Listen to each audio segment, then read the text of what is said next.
Podcept, the podcast from Deutsche Bank Research, with interviews on current economic and financial topics. Listen as economists and analysts from Deutsche Bank present their views. Welcome to In the Fast Lane, a podcast by Deutsche Bank Research. My name is Edison Yu, and I lead the US Autos equity research here. I'm sitting in the flagship VinFast VF9 outside Deutsche Bank Center in New York City with our global auto conference going on just next door.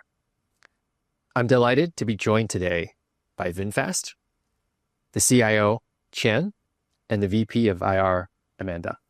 Thank you both for joining. Thank you for having us. Yeah, thank you, Edison. It's a pleasure to be here in New York City, sipping a cuppa and chat all things EVs, all things VinFast with you. This is our first episode, and I'm aware there are many auto-related podcasts out there, but our goal is to bring together a blend of curiosity for cars with the latest business and market trends happening globally. Let's see where this goes. To begin, I would love to learn more about your backgrounds. What really drew you to VinFast? Yeah, thanks, Edison. My name is Chien Nguyen, CIO of VinFast. I have spent the majority of my career so far working in the financial sector in the UK. And around the same time that I was starting to focus on EVs and automotive technology, VinFast started to make their names in the industry. So for me, it always feels a long time coming. And today, having joined VinFast for quite a while now, I do feel that I'm contributing to a greater cause for green transition, for electric mobility, and for Vietnam.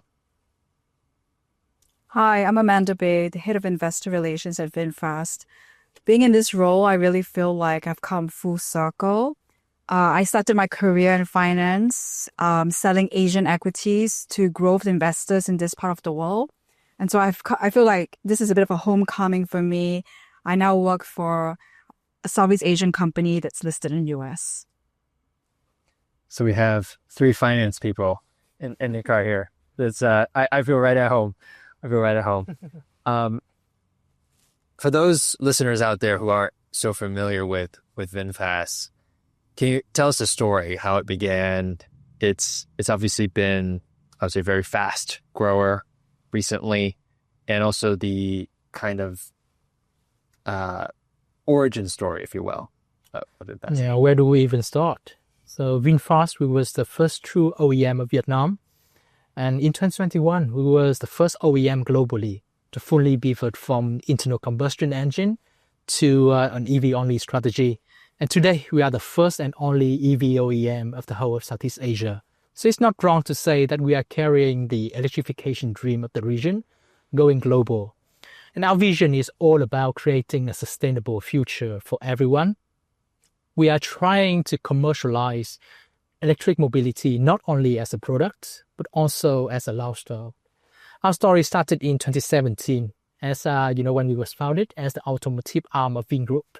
And for those who are not aware of Vingroup, this is one of the most prominent conglomerates of Southeast Asia with business activities across real estate, retail, hospitality, technology and social enterprises. And ever since, VinFast has been at the heart of the growth story of the group, having the full backing from our chairman and founder. Last year, VinFast delivered 97,000 vehicles globally, with sales coming not only from Vietnam or Southeast Asia, but also from North America, from Europe and the Middle East.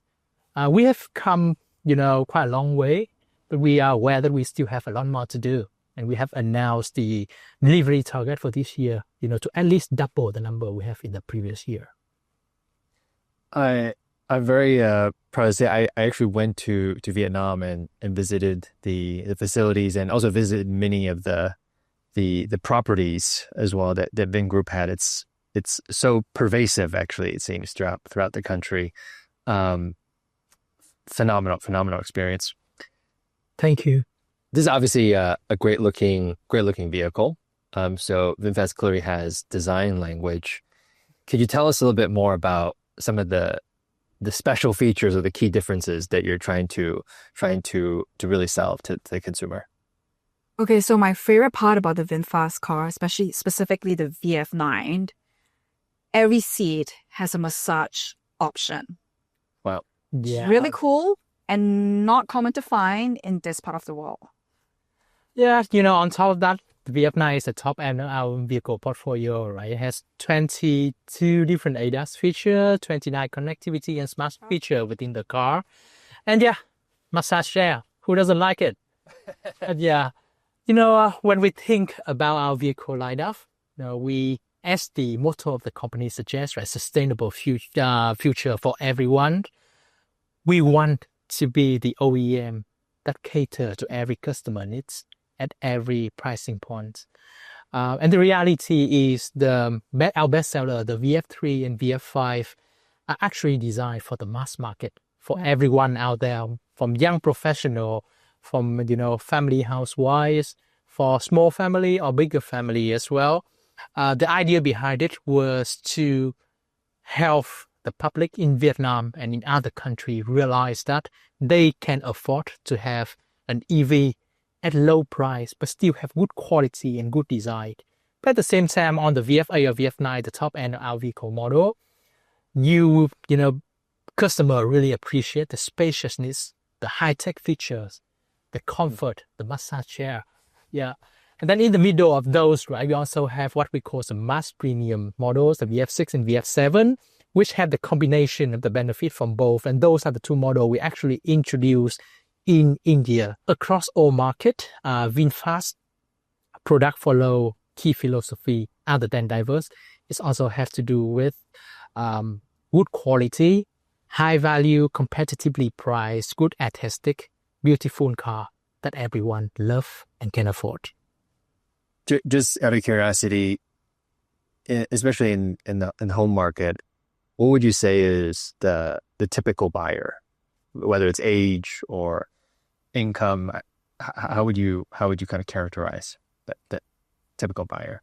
So that's a really interesting question, Edison. I would say that it probably goes into two main buckets. One, for some of the smaller cars, it definitely skews younger to a more tech-savvy population, people who are willing to try new technologies. So young people, college kids, or young adults just out of college, working their first jobs. And then for the more we call the mass premium segment, we definitely see more young families looking to make their first car purchase and then making it an EV. So definitely, I think the broad commonality is people who are open to trying new technologies. And I think what VinFast has done such a great job about is making these technologies accessible by pricing, but also making the features very user-friendly. Higher level, I think it's safe to say you've gone global very quickly. I passed by when I was in California, one of your showrooms, and I think you have actually several of them.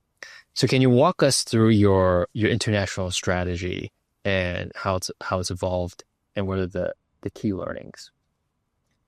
So for VinFast, it was started with a very global mindset from the beginning, but also with the understanding that in order to be successful in these markets, you also need local execution. And at the same time, Vietnam was always seen as going to be the anchor for our international expansion. So I've said a lot in that one sentence. I'm going to unpack that a little bit. The global mindset is reflected in the broad array of products that we have from the beginning, right? We are one of the few OEMs globally that has been able to launch 7 models in 3 years. And that has enabled us to enter new markets relatively quickly. The grounding in local execution is adapting our go-to-market strategies and our pricing based on what the local consumer needs, right? We sell in places like Indonesia, the Philippines, and North America, and the consumer characteristics there are all slightly different. So we need to have local execution and be very sensitive to consumer needs there. And then the last point about Vietnam as the anchor, Vietnam is always going to be the first market where we test out new models, new marketing strategies, and make sure that we get that right before we bring those overseas. If I was to break down our international expansion, it's really 2 phases, right? The first phase started in 2022, where we planted a flag in several key regions We established our own D2C showrooms to ensure that we build the brand and also understand consumer needs relatively quickly. In the second stage, which is the current phase that we're in, it's about deepening the VinFast regional expansion, especially in the Asian markets, bringing our green mobility ecosystem, while at the same time executing on operational discipline in certain markets, especially where we are transiting from the D2C model to the dealer model. Let's zoom in a bit more on Southeast Asia and India. How is EV adoption progressing there? And how did VinFast, I realize this is obviously your home market, but you've gotten a tremendous amount of traction, of volume there fairly quickly. Yeah, so Southeast Asia and India are really interesting markets because these are parts of the world where actually four-wheeler ownership is still very low, right? It's like less than 10%. These are still largely two-wheeler markets. And so when you have a lot of white space to convert existing two-wheelers to make their first four-wheeler purchase be an EV. And if we use Vietnam's success as an example, VinFast didn't do it in isolation. We did that in tandem with other parts of what we call our green mobility ecosystem. We have a sister company called Green Smart Mobility. That is an EV taxi fleet company. You can hail a ride in an EV every day of the week, and it gives consumers a chance to experience what is it like to ride in an electric car. For consumers in this part of the world, you may think that, it's no big deal to get a four-wheeler on a ride-hailing app. But in certain parts of the world, it does make a difference. People for the first time get to sit in a four-wheeler, and that happens to be an EV. And they see how smooth and seamless that ride is.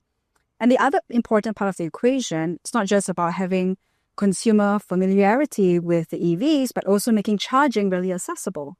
And so we have another sister company called V-Green, where it's been responsible for rolling out this extensive network of charging stations in Vietnam, making sure that it's very well integrated in places that people go to in their everyday lives, at shopping malls, at schools, at other businesses.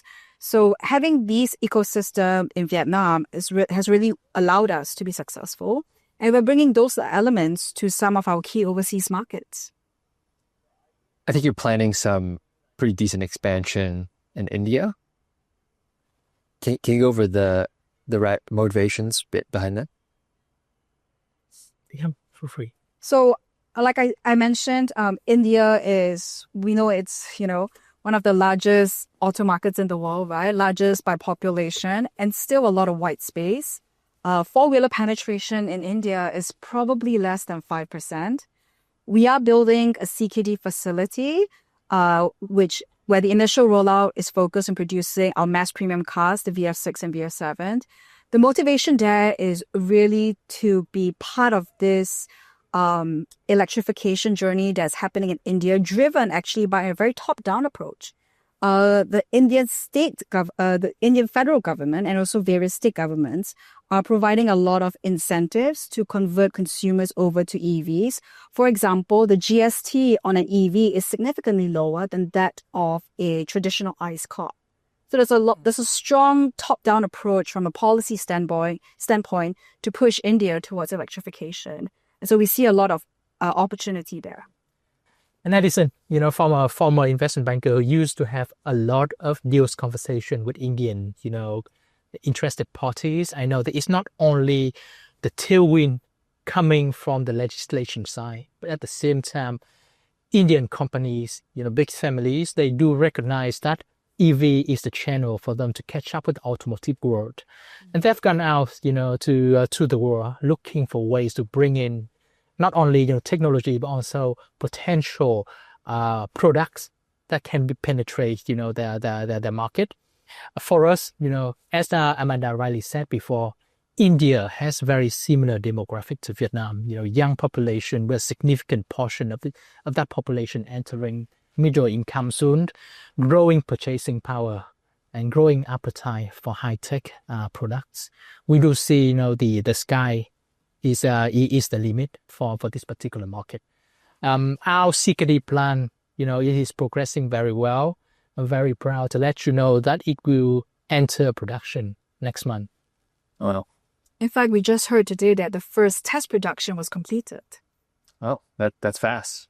That's VinFast fast. That's what we like to say internally. It's be fast. Wanted to maybe get a little bit more context on the Southeast Asian market, because I think most people don't really quite understand maybe the dynamics for it. It's very nuanced. Who are you mainly, I guess, competing with? I understand the penetration of four wheels is quite low, so let's assume that naturally goes up, and that's sort of a tailwind for you. Are you then competing against BYD? Is it Toyota? Who are you mainly kind of heading? When the consumer is choosing, who are they kind of debating between? So I could say Southeast Asia is a very interesting automotive market because the region is still primarily, a two-wheeler market. Traditionally, it has been dominated by Japanese OEMs, but since the start of the electrification megatrend, it is basically becoming the battleground between all big EV names, right? We have Tesla, we have all the Chinese OEM, BYD, Guling coming into the key markets over there, Indonesia, Thailand, and soon Vietnam as well. The interesting thing though, even though, though our neighboring country has started to electrify 1 or 2 years before us, the pickup in EV adoption isn't that impressive yet. Indonesia, in the latest quarter, I believe EV adoption is around 7%.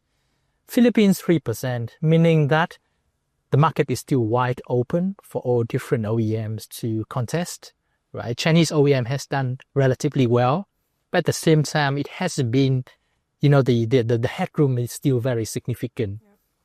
I think for VinFast, when we think about competition in Southeast Asia, is we do recognize that we have certain competitive advantage. One is the green ecosystem that Amanda has mentioned. The second one was the fact that we already have really good learning from our market development in Vietnam. There's a lot of brand across, lessons that we can utilize and recycle in our neighboring market. And last but not least, our product is solid, is well built, and we pay a lot of attention to after sales. We do recognize that we have one of the best after sales and warranty policies in place, and that really reinforced customer belief in EVs. If I think about the barriers to EV, which one is the most challenging to overcome? Is it cost? Is it charging? Is it simply education? How do you think about that? I think it'll be all of the above. Seriously. Okay. I think all of the above. I mean, going back to Chien's point and what I alluded to earlier, making charging accessible is very important. You can have an affordable car, but if you don't know how to charge it or where to charge it, it becomes a bit pointless. At the same time, you need to educate the consumer on why, first of all, driving an EV car is not too different from driving an ICE vehicle, but you have the benefit of, when you think about your total cost of ownership, it is cheaper on a monthly basis to drive and charge an EV car versus, driving an ICE vehicle and paying your gas and all of that. It's really all of the above. And for us, our strategy from the get-go was really educating the consumer about the benefits of owning an EV and also making that charging very accessible. In our newer markets like Indonesia and the Philippines, V-Green is building out in tandem with some local partners a network of V-Green charging stations. And this is really key to giving consumers comfort, knowing that they can buy the car and they can charge it, whenever they get out of the house. Yeah. I think we'll probably talk about range anxiety a little bit, so I will focus more on the cost side. One misconception that I do see a lot, and this is not only in Vietnam or, in Asia, but also in the US as well, is that people tend to think that EV are premium goods. And it's not the case at all, because nowadays in many parts of the world, you can afford to buy an EV with a price tag less than $15,000 or $20,000 US. And this is one critical hurdle to EV adoption. And in Vietnam, right, just 3 years ago, people still have the same perception. With VinFast, becoming more and more popular, that perception has started to change. And we do recognize that in order to crack the code to success in, let's say, India or Indonesia or the Philippines, we do need to replicate the same, achievement that we did in Vietnam, eradicating that misconception about EV being premium goods. Who do you think is most vulnerable in Southeast Asia? Is it, the J3, the Japanese OEMs? Is it somebody else? I feel as if I feel like this is a loaded question.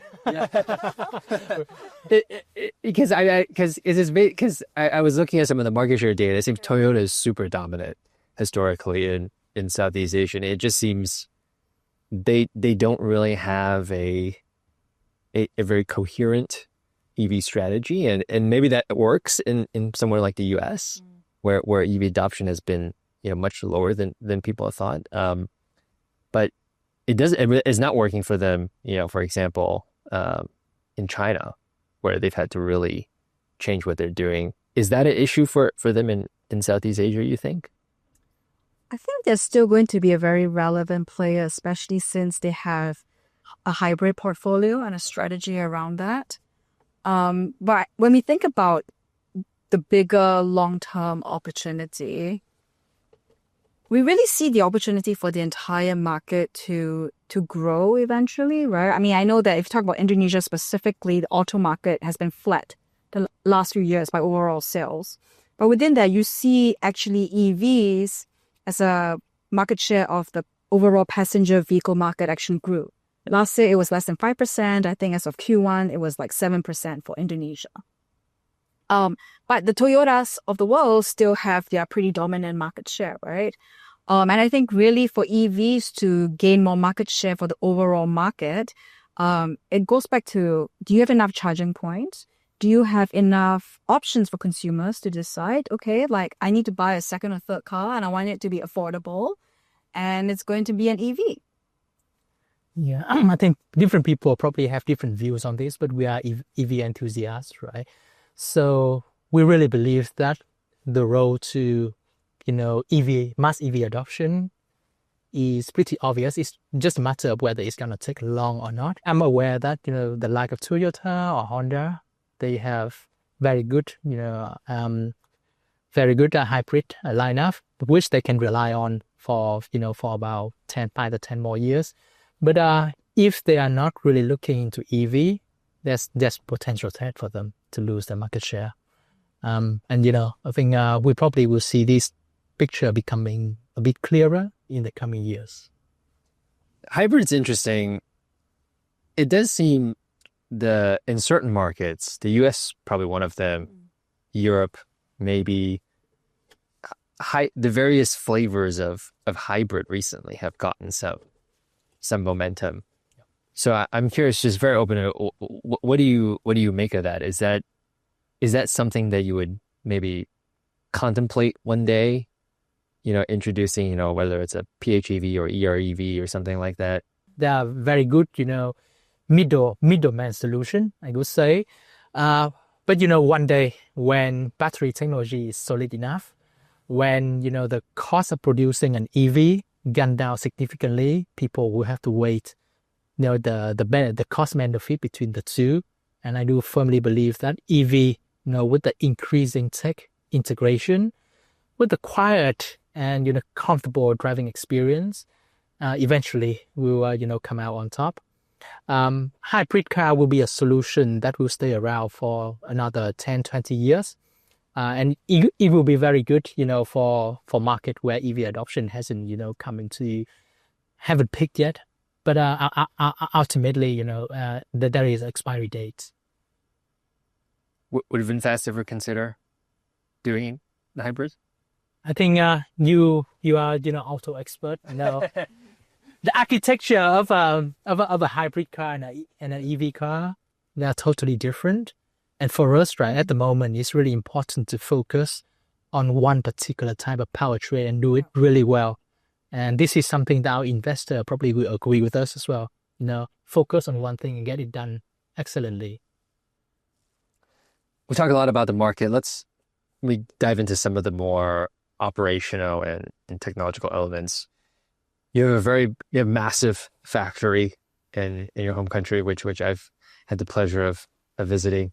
How do you think about the footprint going forward and the global vision behind you want to manage that? So I could say from day one, we understand the importance of manufacturing excellence in the success of the OEM, which was the reason why we built very quickly the flagship factory in Hải Phòng, Vietnam, which have 16 different shops and has a design capacity of 300,000 cars per year. But now that we have a global vision, one factory isn't enough, and this is the reason why we are launching 3 new CKD plants this year.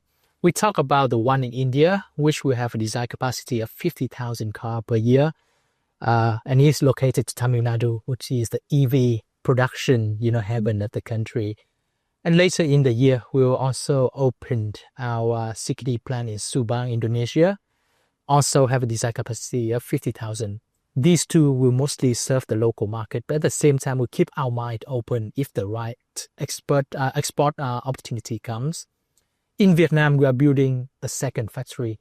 This one will be dedicated only to affordable models. So we are talking about the VF3, VF5, and the newly introduced Mini Green.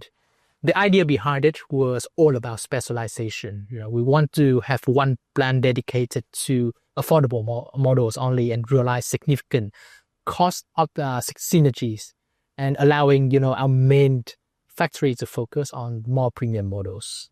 Net, in conclusion, this year will be a pivotal year for VinFast when it comes to manufacturing. And we are doubling our design capacity from 300,000 cars to 600,000 cars by the end of the year. So Edison, that means when you next plan a visit to see the VinFast factory, you've got a few more stops to make. Oh, yeah. Yeah, I'm looking forward to it.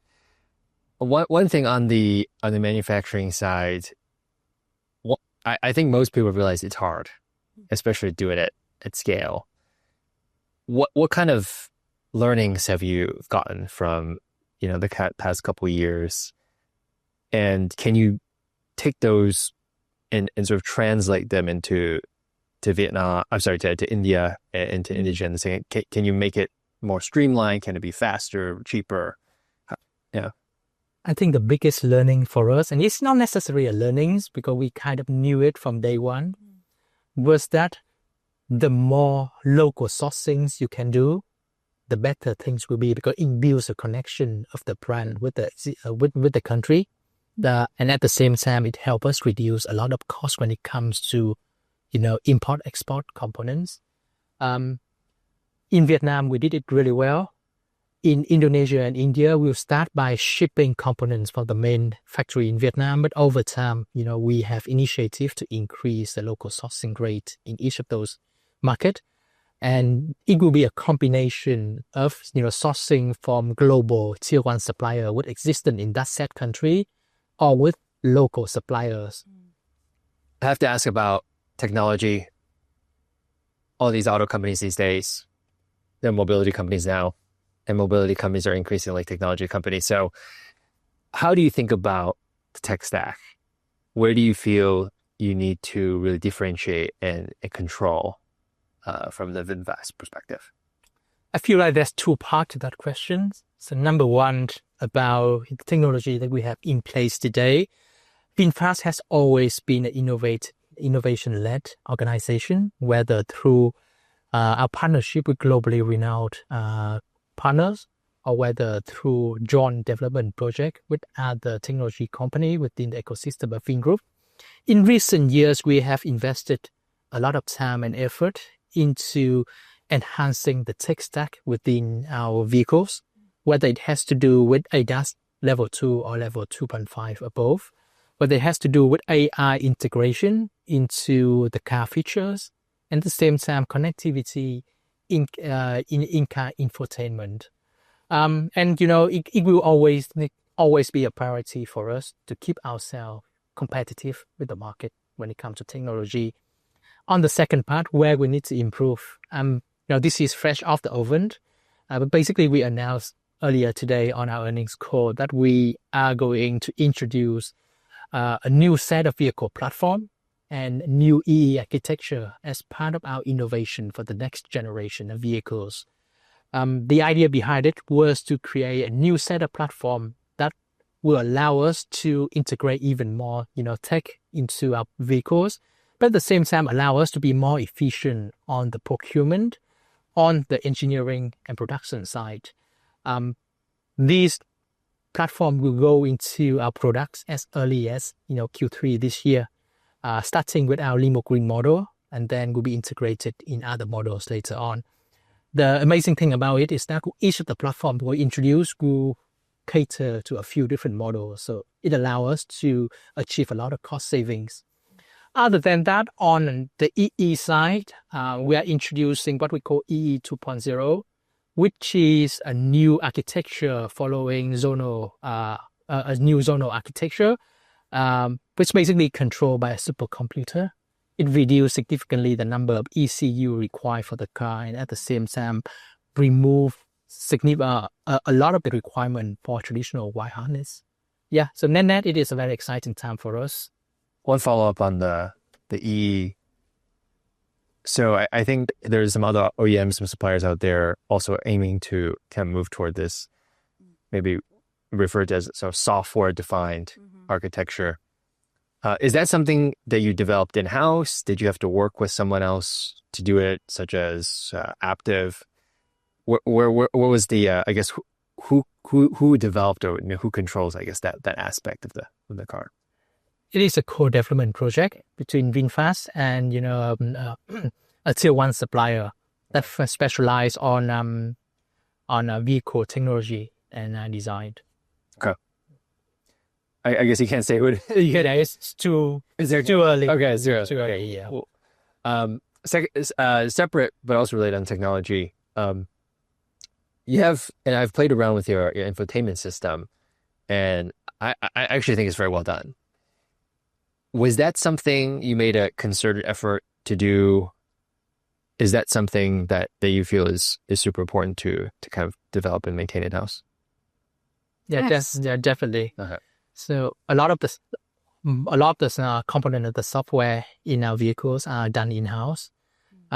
And we have sister company within the ecosystem of Vin Group to help us put things together. So we have Vin AI, Vin Brand.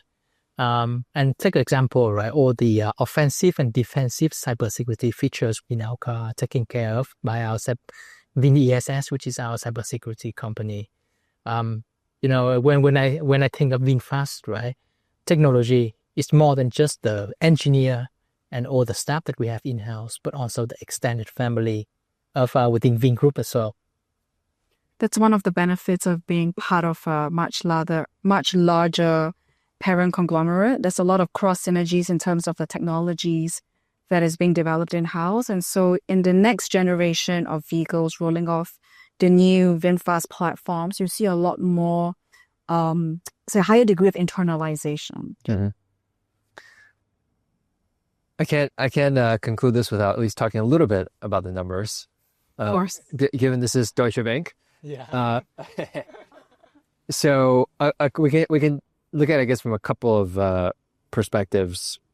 Probably the most current or the most, I don't want to say intriguing, but most relevant one in terms of the news cycle, tariffs. Is that something that you've seen impact you? I know in Vietnam, I assume you probably not, it's not that big of an issue, but you do sell cars in the US. And so is that impacting you anywhere? So maybe I'll put things in context. The US accounted for less than 5% of our deliveries and revenue in 2024.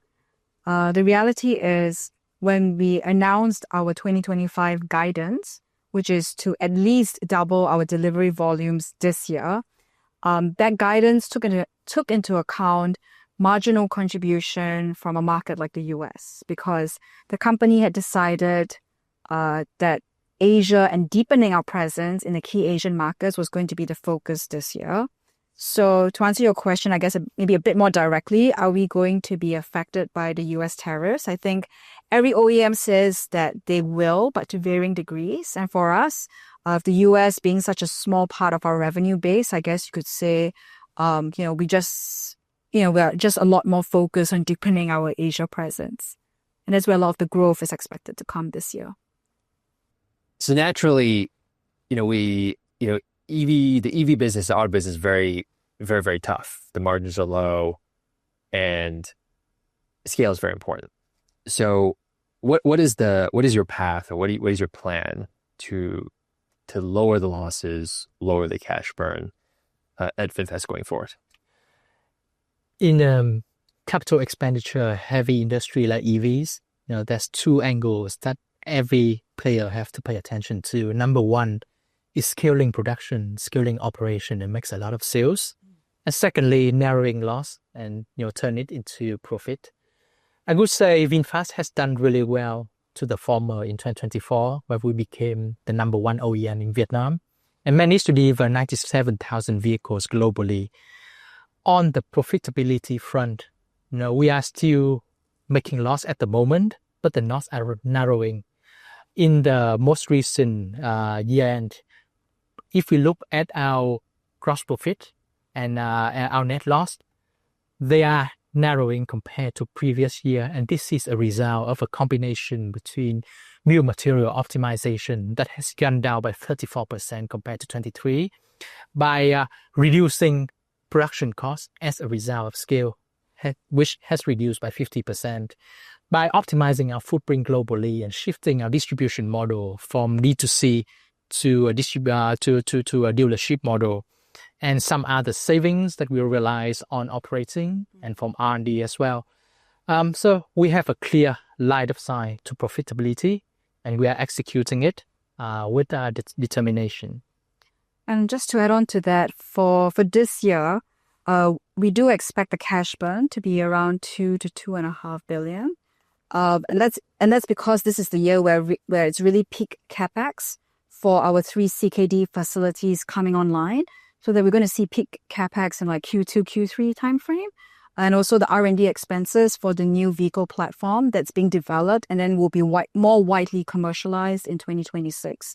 But having said that, our CFO reiterated our guidance to be gross profit and EBITDA breakeven in 2026.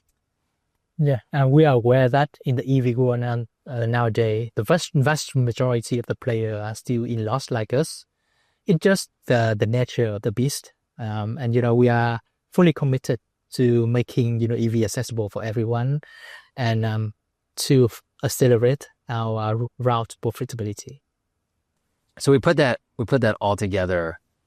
Do we think that we can be profitable or free cash flow, break even, based on a very large Asia volume-driven business? For example, you mentioned the US is quite small now. Can the business be profitable with minimal contribution from US, from Europe, etc.? So that's a really interesting question. I want to first make the point that we don't think about profitability. We don't break up profitability by markets. But when we think about where we are in our path to profitability, we think about overall volume growth, right? So for us, it's to at least double our volumes this year from the 97,000 we did last year, and really making sure that those cars that we're targeting get sold in the markets that we're focused on, which is Indonesia, Philippines, India, and Vietnam.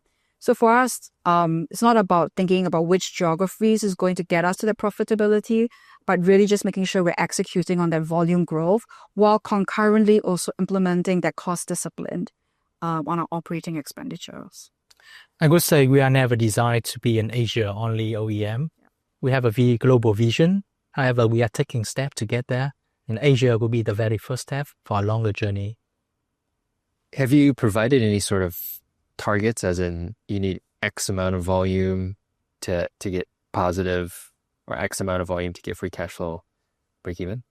Even though we do not provide, guidance for 2026 or after yet, there is a rule of thumb in the automotive world, which is if you manage to get to 70 or 80% of your design capacity and maintain that level, then eventually you will break even.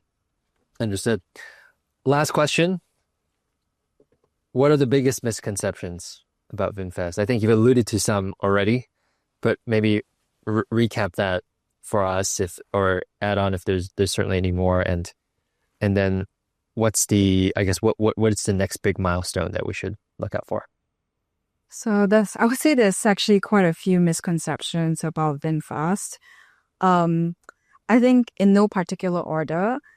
I think first of all, investors forget that VinFast is actually still a relatively young company that has actually executed on a lot of what he has said. We've been around for around 7 years. As a pure EV OEM, only 3 years, but we already have a presence in 10 countries, over 300 showrooms, 7 models already launched. We have a couple more along the way. So having done a lot of that in a short period of time indicates a level of focus in the company to make sure that we get to scale pretty quickly. So that's the first thing. The second thing is I think people misunderstand the fact about where we are in our funding cycle. I don't think people in this part of the world especially appreciate the fact that when you have the backing and the commitment of a much larger parent conglomerate that is a market leader in the segments that it plays in the home country, that is a huge resource to have.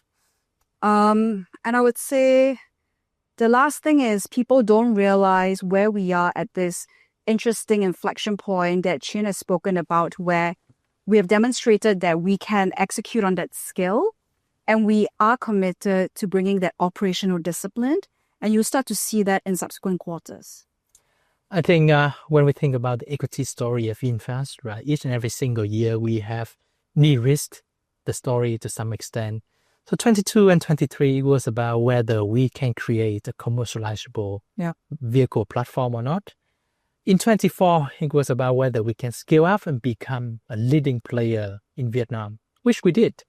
So 25 will be about, expanding to focus market in Asia. 26, 27 is about break even and then further value creation. Yeah.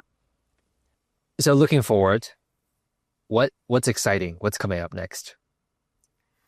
So we're launching a new series this year called the Green Series, which is a line of vehicles that's targeted at commercial transportation companies. So this is really exciting because some of them are going to be new models and some of them are going to be modifications to existing models, modified in terms of taking out some of the technology components that may be not necessary for commercial vehicles. So this new product lineup is essentially opening up a new revenue segment for VinFast. That's really interesting. We announced plans also for an electric van to be launched later this year. And we're also expanding our electric bus business. I could say, right, to us, shared mobility is still important, and we are probably the first EV OEM globally to have a dedicated vehicle lineup for taxi, transportation, ride-hailing. I mentioned, right, shared mobility is important because EV is not only about selling the car to your customer, it's also about selling a device, equipment for everyone to use on a usership model. Rather than an ownership model. Then we see, the importance of taxi business in fostering the EV adoption in Vietnam. We want to replicate the same success story elsewhere. And net, right, shared mobility has been and will be a strong catalyst for the electrification megatrend. I want to ask about the van. I always thought van was huge opportunity. Everybody, because it's very predictable. It's short distance, typically very predictable, and you can take it all back to like a depot and charge it. Is that a business that could be relatively high volume one day? Potentially. I mean, it's still early days. We're launching it only later this year. When we think about the volume drivers for us, right, up until this point, it's really been majority led by the VF3 and VF5, the most affordable models. But in our recent earnings, we've also started to see more contribution from the VF6, which is the mass premium model. So we have a broad product portfolio. There's definitely opportunities for further upsell along the way.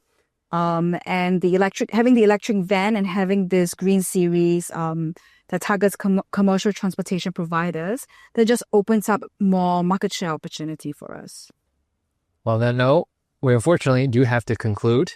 Thank you so much for your time. I think we went over lots of important points. And, thank you listeners for tuning in for the first episode of In the Fast Lane, a podcast by Deutsche Bank. My name is Edison Yu. Until next time. Thanks for Bye having from us, VinFast. Podcept, the podcast from Deutsche Bank Research. This podcast has been produced by Deutsche Bank and may contain research as defined in MiFID II.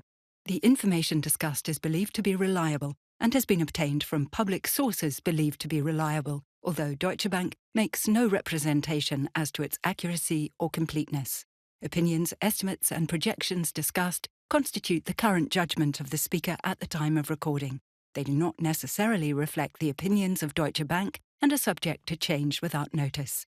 For further important information, please visit research.db.com.